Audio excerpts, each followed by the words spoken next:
Hola familia, muy buenas noches. Mi nombre es Brian Cepeda, hago parte del Ministerio de Doctrina y Enseñanza. Hoy continuamos con nuestros momentos de apologética. Recordemos que hace 8 días hablamos sobre la presencia de nuestro Señor Jesucristo en la Eucaristía.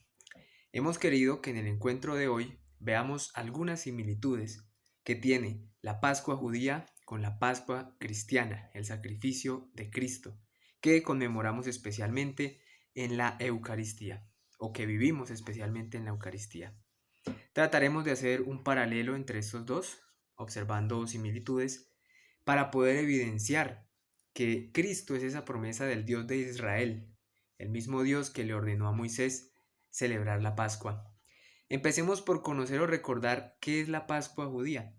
Para esto acudiremos al libro del Éxodo en el Antiguo Testamento y bueno, primero recordemos que durante un tiempo el pueblo de Israel estuvo esclavizado en Egipto y el Señor, Dios, escogió a Moisés para liberarlo. Sin embargo, el faraón de Egipto no quiso dejar ir a los israelitas y ahí fue cuando vinieron las 10 plagas a Egipto. Bueno, hasta la 10ª plaga, que fue la muerte de los primogénitos de los hombres y de los animales, fue que el faraón permitió que los israelitas se fueran. Entonces, en este contexto es en donde se instituye la Pascua judía, en ese paso de la esclavitud a la liberación. Esa es, o en ese ambiente se instituye la Pascua judía.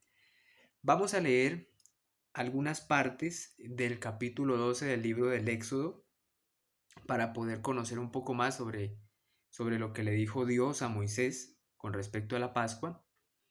Y la finalidad es ver cómo, cómo Cristo al instituir la Eucaristía, pues también ha querido continuar esa Pascua, pero de una manera más plena, porque ahora ya no sacrificamos un cordero, sino que Él mismo, Jesucristo, el Cordero de Dios, fue el que se inmoló, el que se sacrificó por nosotros, por el bien de nuestras almas. Así que voy a leer desde el capítulo 12, versículo 2 del libro del Éxodo. Dice así: Este mes será para vosotros el comienzo de los meses, será el primero de los meses del año. Hablad a toda la comunidad de Israel y decid: el día 10 de este mes tomará cada uno para sí una res de ganado menor por familia. Y si la familia fuese demasiado reducida para una res de ganado menor, traerá al vecino más cercano a su casa, según el número de personas y conforme a lo que cada uno pueda comer. El animal será sin defecto, macho, de 1 año. Lo escogeréis entre los corderos o los cabritos. Lo guardaréis hasta el día 14 de este mes, y toda la asamblea de la comunidad de los israelitas lo inmolará al atardecer. Luego tomarán la sangre y untarán las 2 jambas y el dintel de las casas donde lo coman. Más adelante dice el Señor: Yo pasaré esta noche por la tierra de Egipto, y heriré a todos los primogénitos del país de Egipto, desde los hombres hasta los ganados, y me tomaré justicia de todos los dioses de Egipto, yo Yahvé. La sangre será vuestra señal en las casas donde moráis, donde viven. Cuando yo vea la sangre, pasaré de largo ante vosotros, y no habrá entre vosotros plaga exterminadora cuando yo hiera al país de Egipto. Este será un día memorable para vosotros, y lo celebraréis como fiesta en honor de Yahvé de generación en generación. Decretaréis que sea fiesta para siempre. Hasta aquí este fragmento del libro del Éxodo. Entonces, se trata de unas instrucciones que le da el Señor a Moisés, porque quiere que esta fecha no pase como cualquier otra, sino que se quede grabada en la mente y en el corazón del pueblo de Dios, porque va a ser una fecha muy especial, la liberación de la esclavitud en Egipto, perdón, hacia la liberación del pueblo de Dios. Entonces es una fecha muy especial para ellos. Y los seres humanos somos muy buenos para olvidar, tenemos mala memoria. Sobre todo se nos olvida con mucha facilidad todo lo que ha hecho Dios por nosotros, así que el Señor quiere que esta fecha quede grabada, inscrita en los corazones de los israelitas, y por eso se celebra esa Pascua judía. Cada año el pueblo judío celebra su Pascua. Nuestro Señor Jesucristo también le pidió a sus apóstoles en la última cena que, que cada vez que celebraran la Eucaristía lo hicieran en conmemoración suya. O mejor dicho, la Eucaristía es la conmemoración del sacrificio de Cristo, el Cordero de Dios. Entonces, ya Cristo no nos liberó de un faraón, de un gobernante, con su sacrificio de la Pascua cristiana, llamémoslo así, sino que nos ha liberado del pecado. Los israelitas, cuando celebran la Pascua, inmolan un macho, un animal macho primogénito, o sea, la primer cría, recordando que los primogénitos, o mejor dicho, que en Egipto murieron los primogénitos de los hombres y de los animales. Y también los judíos comen en la Pascua panes sin levadura y además comen las verduras, comen verduras amargas para recordar la amargura de la esclavitud y para recordar que Dios los liberó pero con mano dura de la esclavitud de Egipto. Entonces, habiendo leído este texto, reflexionando un poco sobre él, quisiera citar algunas similitudes o presentar un paralelo entre la Pascua judía y la Pascua cristiana, la que celebramos nosotros como cristianos. Primero, la preparación de la víctima. Decía el texto que debían preparar el animal desde el día 10 hasta el día 14.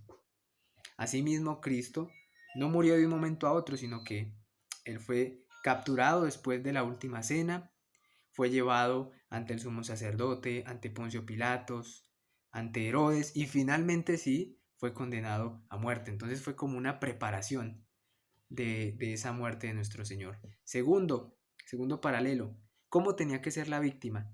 Tenía que ser un animal sin defecto, macho y de 1 año, o sea, ya maduro, un animal ya maduro.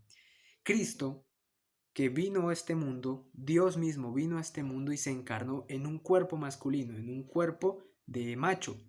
Asimismo, sin defecto, es decir, sin pecado. Cristo no tuvo pecado. Y él murió ya a una edad madura, aproximadamente a los 33 años. Tercer paralelo, la hora del sacrificio. Los israelitas tenían que sacrificar al animal al atardecer del día 14 del Nisan. Esa es la fecha de la Pascua, 14 de Nisan.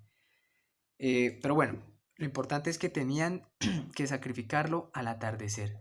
Asimismo, nuestro Señor, aunque fue crucificado alrededor del mediodía, murió fue hasta el atardecer. Cuarta similitud o paralelo, la sangre de la víctima salva. ¿Cómo se salvaron los primogénitos de los israelitas? Porque colocaron la sangre del cordero en el marco de la puerta. Entonces, cuando pasaba el ángel exterminador, no hería a los israelitas. No los hería porque estaba marcada la puerta con la sangre del cordero. Asimismo, dice nuestro Señor, porque esta es mi sangre de la alianza, que es derramada por muchos para perdón de los pecados. La sangre de Cristo nos salva del pecado, de la condenación del pecado.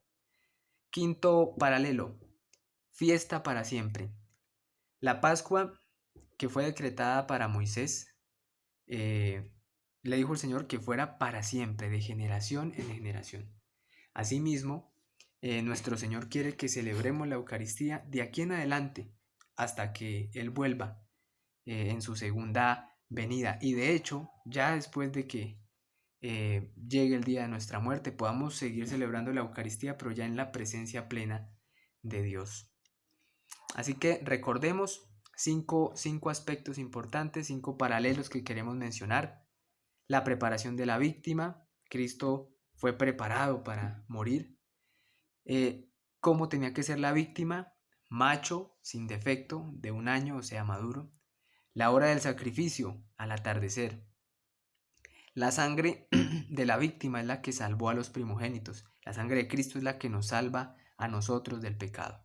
Y quinto, que es una fiesta para siempre. Cristo le dio un sentido más pleno a esa fiesta que ya venían celebrando los israelitas y la continuamos celebrando nosotros. Así que vemos que el sacrificio de Cristo, como les digo, vino a actualizar esa Pascua judía, dándole un significado definitivo, gracias a su sacrificio que fue de una vez para siempre. Así que la Eucaristía no es un espectáculo ni es una obra de teatro donde todos ya no sabemos el libreto. No. En la misa conmemoramos el sacrificio de Cristo por el perdón de nuestros pecados, que a su vez es el cumplimiento de esas promesas hechas por Dios desde el Antiguo Testamento. Así que ojalá cuando volvamos a celebrar la Santa Misa, la Eucaristía, seamos conscientes de lo que estamos viviendo. Saber de que la Eucaristía es algo previsto desde la eternidad y que también es algo que esperamos vivir plenamente en la eternidad, al lado de Dios. Hasta aquí nuestro encuentro sobre apologética de hoy. Continuemos con nuestra asamblea. Dios los bendiga.